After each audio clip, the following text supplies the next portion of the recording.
Imagine this for a second. You woke up one morning to an email from your company saying your position has been terminated. Or maybe your car suddenly breaks down and the repair bill cost more than your monthly rent. Scary, right? Now think, what will you do in that moment? Swipe your credit card, borrow money from friends or family, or worse, panic because your savings are already gone. This is truth. Life doesn't wait for us to be financially ready. Emergencies don't send calendar invites, they just show up when we least expect them. That's why building an emergency fund is not just a smart move, it's one of the most powerful financial decisions you will ever make. It's the difference between sleeping peacefully at night or lying awake worrying about money. And today, I will take you step by step through exactly how build a solid 6-month emergency fund. A plan that's simple, realistic, and built for everyday people like you and me. Plus, I will tell you exactly where to keep your fund so that it grows safely and stays available whenever you need it. Stick with me till the end because by the time this video finished, you will know how to protect your future self from almost any financial storm. Step 1. Know your monthly expenses. Before you can build your emergency fund, you need to know how much money you actually spend to live each month. And no, I am not talking about random guesses. I mean real accurate numbers. Start by writing down your essential expenses: rent or mortgage, groceries, electricity, water, gas, phone bills, transportation, and insurance. These are the things that keep your life running, that non-negotiable. Next, total up those amounts and find your average monthly cost of living. That number is the foundation for your emergency fund. Now multiply it by 6. That's your target. 6 months of living expenses safely stores away. It may sound like a big number at first, but remember, this is not a one-time task. It's a journey you will build month on month, step by step. Step 2. Set a realistic savings goal. When you see that 6-month goal, it might feel too long, like climbing on mountain. But every big goal becomes achievable when you break it into smaller, manageable parts. Start small. Focus first on building 1 month's worth of expenses. Once that is done, move to 2 months, then 3. Every milestone will feel like a victory and will push you to keep going. The most important thing is to set a realistic timeline.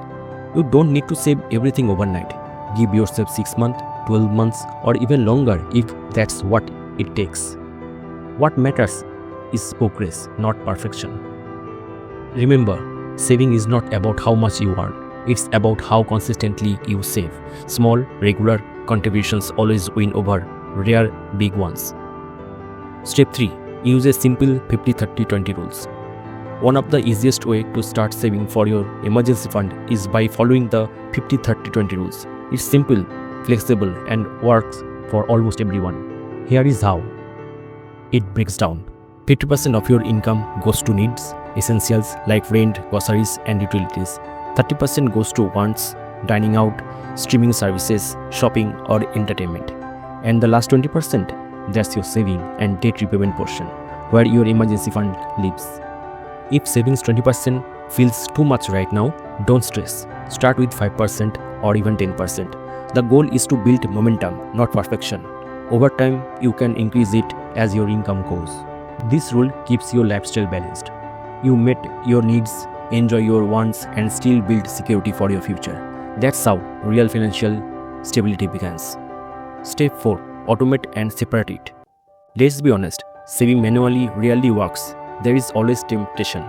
You will save at the end of the month, but by then, something always comes up. That's why automation is your best friend. Set up an automatic transfer to your emergency fund and at the same day of your salary hits in your account. This way, savings becomes effortless, it just happens in the background. And here is another golden rule. Keep your emergency fund in a separate account. Don't mix it with your main spending money. When your emergency fund sits in a different place, you will far less likely to touch it impulsively. Think of it as building a wall between your spending habits and your safety money. You will thank yourself the day an unexpected expenses hit, and you will already have that wall standing strong. Step 5. Where to keep your emergency fund? This is one of the most common questions. Where exactly should I keep your emergency fund? The answer is simple. It should be safe, liquid and easy to access, but not too easy that you will dip into it for non-emergencies. The best places are high-yield savings account, money market account or short-term fixed deposit. These options earn a bit of interest while keeping your money available when you truly need it. Never invest your emergency fund in stocks, crypto or anything risky. That money is not meant to grow, it's meant to protect you. Your emergency fund is not about profit, it's about peace of mind, knowing that when life happens, you are ready. Step 6. Refill it after every use. Here is a rule that many forget. Once you use your emergency fund, refill it as soon as possible. Emergencies can happen more than once. Maybe a car repair one month and medical bills the next month. Once your fund takes a hit, make rebuilding it your top priority. Even if you can only refill a small amount each month, do it.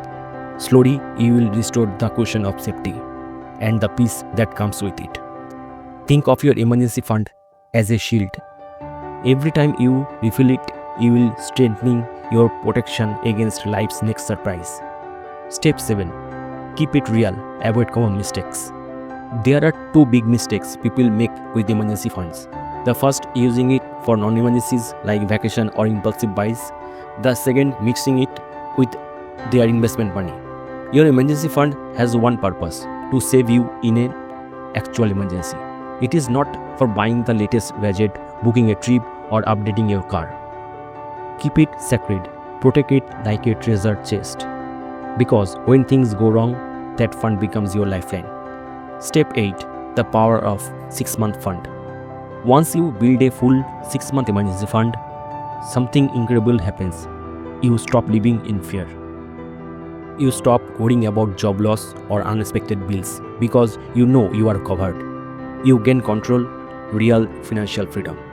This is what peace of mind looks like. Knowing that no matter what comes your way, you can handle it with confidence.